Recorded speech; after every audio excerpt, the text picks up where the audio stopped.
আপনি এখান থেকে গাজা দেখতে পাবেন।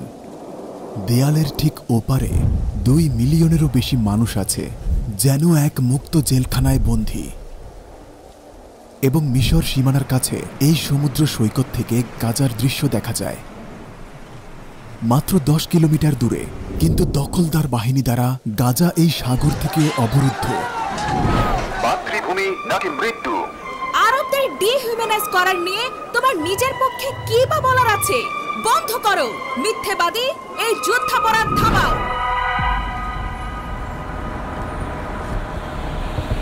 আমরা গাজার পথে।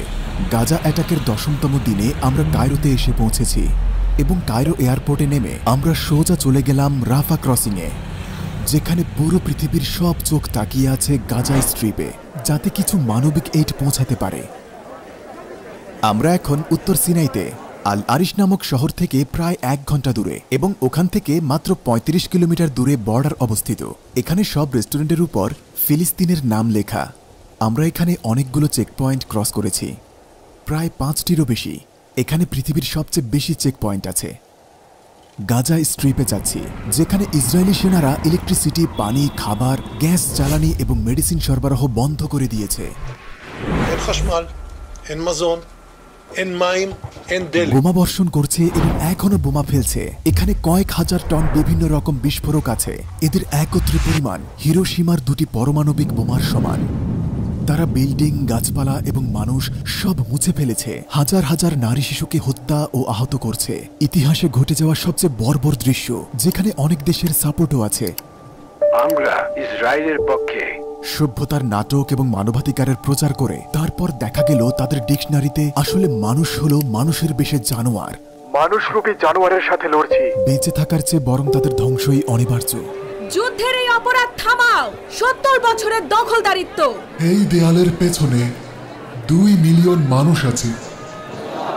আমরা গাজা ছাড়বো না। যদি আরো যুদ্ধ হয় তবুও না। এটা যথেষ্ট যে আমরা শুরুটা দেখেছি। আমরা এখনো বেঁচে আছি। রাফা ক্রসিংয়ে পৌঁছাতে হলে আমাদের পুরো সিনাই উপদ্বীপ দিয়ে ড্রাইভ করে যেতে হবে এবং ইন্সপেকশনের জন্য চেকপয়েন্টের তাঁবুতে থামতে হবে। ক্রসিংটা এই দিকে। আমরা পৌঁছে গেছি। ভাবতে পারেন 2 মিলিয়ন মানুষ ওপারে বন্দী আছে। 2 মিলিয়ন মানুষের উপর বোমা ফেলা হচ্ছে। এই প্রথম আমি এত উঁচু ব্যারিকেড দেখছি। কি অদ্ভুত এই জায়গা। এটি মিশরীয় রাফা ক্রসিং। ও পাশে আছে ফিলিস্তিনের ক্রসিং। তাদের মধ্যে দূরত্ব মাত্র 300 মিটার। 300 মিটার? জি, তারপরেই গাজা স্ট্রিপ। তো চাইলে কি এটা পার হওয়া যায়? না, এখন সম্ভব নয়। ক্রসিং বন্ধ যুদ্ধের শুরু থেকেই। ওই পাশ থেকে নাকি এই পাশ থেকে? জি, 2 পাশ থেকেই। ওই পাশ কি ইসরায়েলের কন্ট্রোলে? হ্যাঁ, ওটা ইসরায়েলের কন্ট্রোলে। তারা বোমা ফেলছে। তারা সব সময় বলে এটা 9টায় খুলে দেবে, কিন্তু তারা এটা বন্ধ করে দেয়। ওরা আমাদের ত্রাণকর্মীদের ভয় দেখাতে বম্বিং করছে। আমাদের বোঝাচ্ছে তোমরা যদি ক্রস করো এবং ত্রাণ দিতে চাও তোমাদেরও বম্বিং করব। এটা হত্যাকাণ্ড, এটা জেনোসাইড, এটা জাতিগত নির্মূল। একটা পুরো জাতি মুছে ফেলা, এটা বাস্তবিক জেনোসাইড। তাঁবুগুলো দেখছেন? দেখুন আজ আমরা কোথায় ঘুমাবো। আমার পেছনের দেয়ালটাতে। আলহামদুলিল্লাহ, এখানে ইলেকট্রিসিটি, পানি এবং সবকিছুই আছে। কিন্তু এখান থেকে 2 কদম পরে না আছে ইলেকট্রিসিটি, না পানি, না খাবার। এছাড়াও আছে এয়ার স্ট্রাইক। এমন কিছু যা হয়তো কেউ কখনো ভাবেনি। আমি ভাবতে পারছি না। ও আল্লাহ, ও আল্লাহ, ওখানে জেনোসাইড হচ্ছে।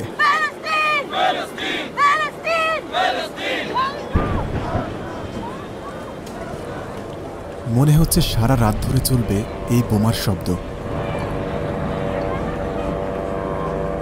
তারা হাসপাতাল এবং স্কুলে বোমা ফেলছে, কিছুই বাদ রাখেনি।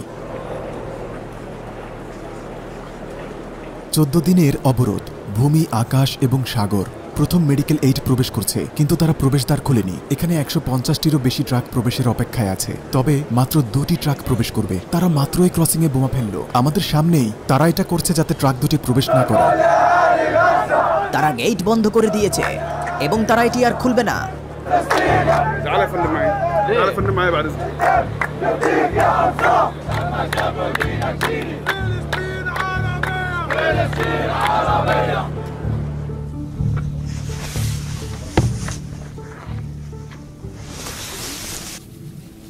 এখন রাত 3টা। প্রতি মুহূর্তেই আপনি বিস্ফোরণের শব্দ শুনতে পাবেন। মাটি কেঁপে উঠছে। আমরা বাইরে আছি। ও আল্লাহ, ও আল্লাহ।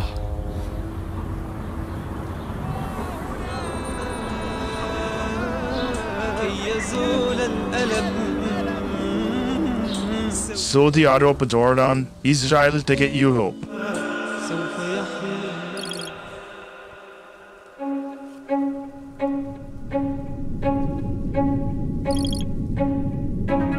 1917 সালে গাজা স্ট্রিপ অটোমান শাসনের অধীনে ছিল।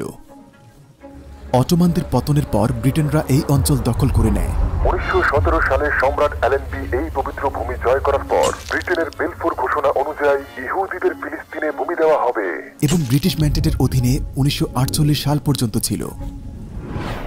ব্রিটিশদের চলে যাওয়ার পর জায়নিস্ট গ্যাংয়ে পরিণত হল আজকের ইসরায়েলে। তারপর এই গ্যাং ফিলিস্তিনের মানুষের বিরুদ্ধে ফিলিস্তিনের শহর এবং গ্রামে গণহত্যায় লিপ্ত হয় এবং প্রায় 300 ফিলিস্তিনি বাস্তুচ্যুত হয়ে গাজা স্ট্রিপে পালিয়ে এলো। তারপর 1949 সালে এই স্ট্রিপটি মিশর নিয়ন্ত্রণে নেয়।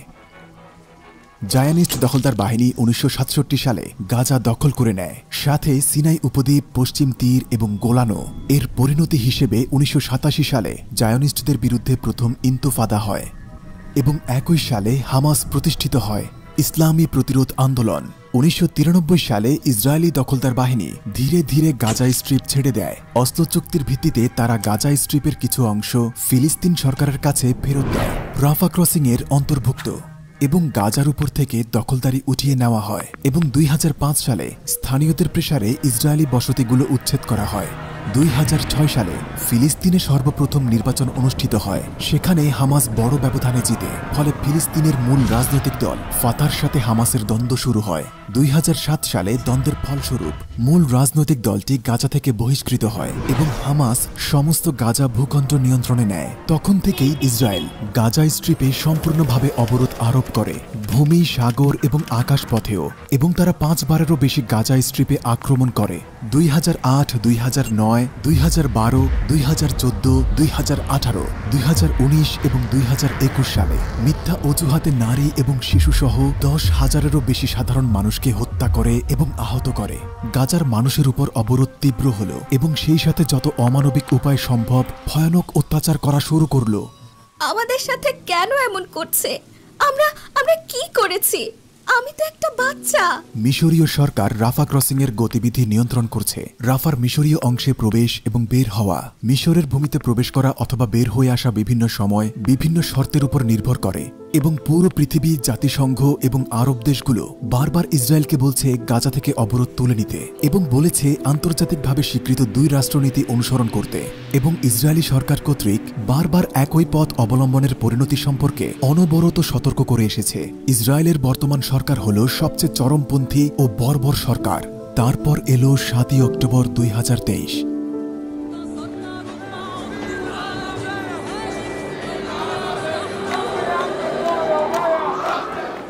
সাগর এবং মিশরের ক্রসিং বন্ধ করা হয়েছে, আর এদিকে একটা বর্ডার ওয়াল আছে। এটাকে সেপারেশন ওয়াল বলে। এখানেই গাজা ভূখণ্ড। মাত্র 365 বর্গ কিলোমিটারের একটি ভূমি এবং দৈর্ঘ্যে মাত্র 41 কিলোমিটার। 2 মিলিয়নেরও বেশি মানুষ এখানে বাস করে। তাদের সবার গড় বয়স 14 বছরের নিচে। এরা শিশু। এখানে সবচেয়ে গুরুত্বপূর্ণ শহরগুলো হল গাজা শহর, খান ইউনুস, দেইর আল বালাহ এবং রাফা। এই ভূখণ্ডে ফিলিস্তিনিদের জন্য 8টি রিফিউজি ক্যাম্প ছিল, যা 1948 সালের সেই আক্রমণের সময় ধ্বংস করা হয়। গাজার বেশিরভাগ নাগরিক এখন আছে জাবালিয়া ক্যাম্পে, আল শাতি এবং নুসিরাতে। টাওয়ারের উপর ইলেকট্রিসিটি, ক্যামেরা, আয়রন ডোম, এমনকি স্নাইপারও আছে। এটা আমার বোন। তার বিয়ে ছিল? হ্যাঁ, তার বিয়ে। কবে? 19 অক্টোবর বিয়ের তারিখ ছিল। তার স্বামী কায়রোতে আটকে আছে। ও কি ভিতরে? হ্যাঁ, ভেতরে। সে বের হতে পারেনি কারণ ক্রসিং বন্ধ করে দিয়েছে। এটি আর খুলেনি। পরের দিন মানুষ জড়ো হয়েছে, কারণ জাতিসংঘের মহাসচিব বক্তব্য রাখতে এসেছেন কিছু ট্রাককে ভেতরে প্রবেশের চেষ্টায়। 70 বছরের যুদ্ধাপরাধ। এই দেয়ালের পেছনে 2 মিলিয়ন মানুষ আছে যারা মারাত্মক সাফার করছে। পানি নেই, খাবার নেই, না আছে ওষুধ, না জ্বালানি। জাতিসংঘ কি করছে? 70 বছরের নির্যাতন। তোমার নিজের ওপর লজ্জা হওয়া উচিত। তুমি মিথ্যাবাদী, তোমার হাতে রক্ত লেগে আছে।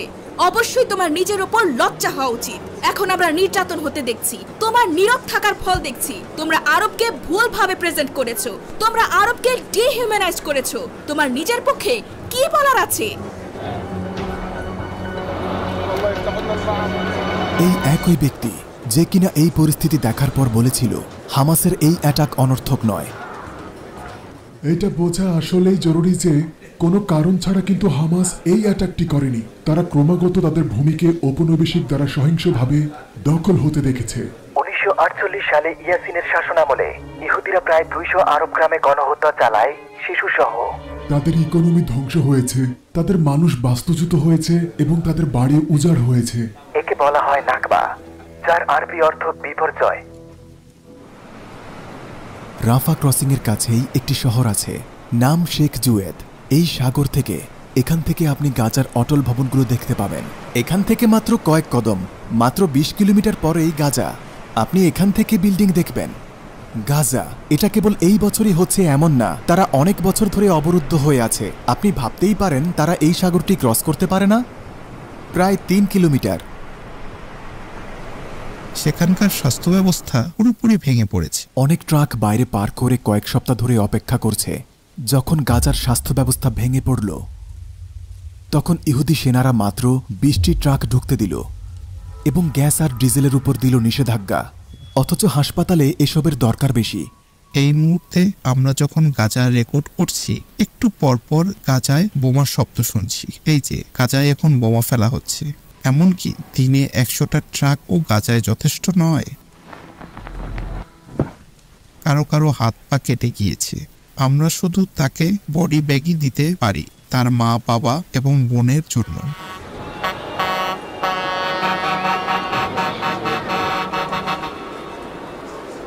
আমরা ভাবলাম মিশরের সাইডে আটকে পড়া ফিলিস্তিনিদের দেখে আসি। সিনাইয়ের রাজধানী হলো আল আরিশ। তাদের বেশিরভাগই আল আরিশে অবস্থান করছে, যা ক্রসিং থেকে 35 কিলোমিটার দূরে। গাজা স্ট্রিপ থেকে আসার পথে এই শহরটাই প্রথম অতিক্রম করবেন। মিশরে আপনি দেখবেন যে বাকি মিশরীয়দের তুলনায় তাদের ভাষাটা কিছু ভিন্ন। তাদের ভাষা জর্ডান এবং ফিলিস্তিনের ভাষার কাছাকাছি।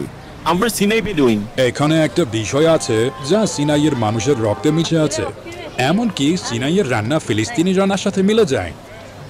মাগলাউবা, মুসা খান, এছাড়াও থিম এবং অলিভ অয়েল খাওয়ার কালচারটিও ফিলিস্তিনের সাথে মিলে যায়। কফিটা কি গাজা থেকে?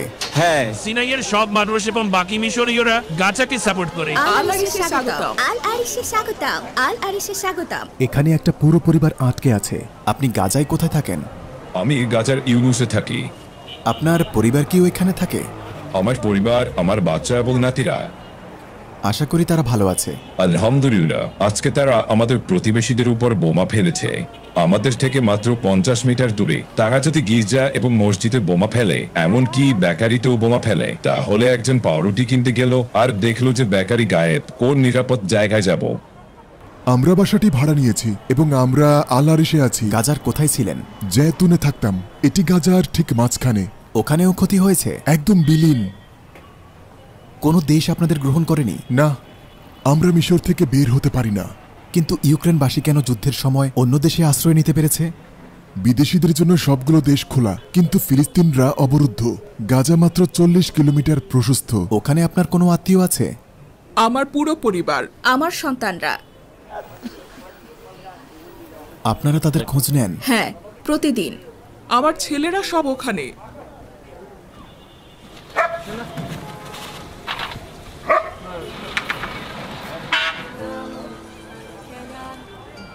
যখন ফিলিস্তিনিরা আল আরিশে আসে, তারা এটাকে গাজা ভাবে।